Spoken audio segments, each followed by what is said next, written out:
Hello, everyone, and welcome to Benefits Weekly. This is Eric Johnson, and it's just me today, so I'm going to do what I do best and run through a few slides. And what I'm going to try to do is make a case that dental insurance provides the highest ROI in employee benefits.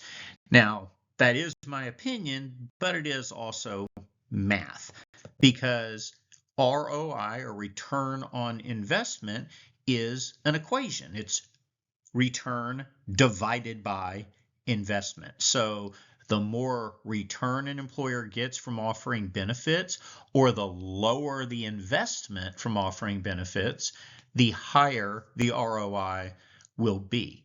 Now, normally when we talk about ROI, we're talking about medical benefits and the ROI that an employer gets from offering those. But the big idea here that I have is that the highest ROI benefit is often dental, which delivers disproportionate value relative to its cost. What I mean by that is dental insurance has a much lower cost than medical insurance, and because employees are actually likely to use it, they tend to appreciate it more. So you get the return in the form of employee appreciation and a lower cost, and that leads to a higher ROI. A lot of employees do decide to enroll in dental because they believe that they'll actually take advantage of it. And it does have the side benefit of actually improving someone's overall health. So looking at employer ROI, as I said, the investment is low and the appreciation is high. When we compare it to medical, which, all too often nowadays has premiums in the $500 to $700 per employee per month range, and sometimes higher than that, compared with dental, where you can get sort of a mid-range plan for somewhere in the neighborhood of $25 to $40 per employee per month, we can see that dental is just a fraction of the cost of medical. And because employees genuinely do value dental insurance, that means that the ROI is higher. ROI increases when the investment is small and the return is meaningful.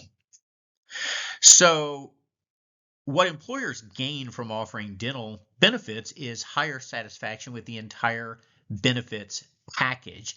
And that's true even when budgets are tight, because dental insurance is an affordable benefit, but because employees actually use it, there's a perception of employer generosity without the major costs like we see with health insurance.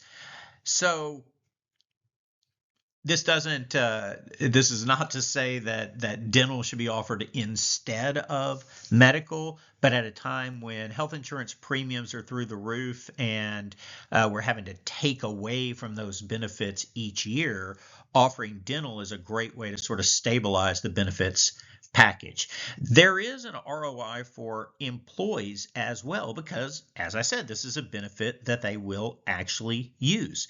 Employees think in personal terms. How much do I have to pay for this benefit? What kind of value could I get out of it? Will I actually use it?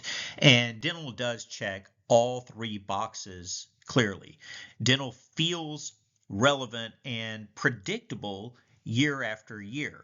What I mean by that is the benefits do not change too much from one year to the next, and the premium also tends not to go up that much, at least in terms of dollars from year to year. Employees value dental because typically they get free preventive care on most plans. That means cleanings, exams, x-rays, things they'll actually take advantage of. And it allows them to address existing needs without having to delay care. And having good teeth, of course, supports confidence, appearance, and daily quality of life. So it is a popular benefit. Beyond that, though, there is a strong medical dental connection. Oral health impacts overall health. And that's because dentists can detect early signs of systemic diseases by performing a mouth exam. Poor Dental health is linked to heart disease, diabetes, stroke, pregnancy issues, and more. So, taking care of your teeth is actually a form of preventive care. And so, if the broker or the employer can educate employees during the open enrollment process, it will actually boost enrollment in the dental plan.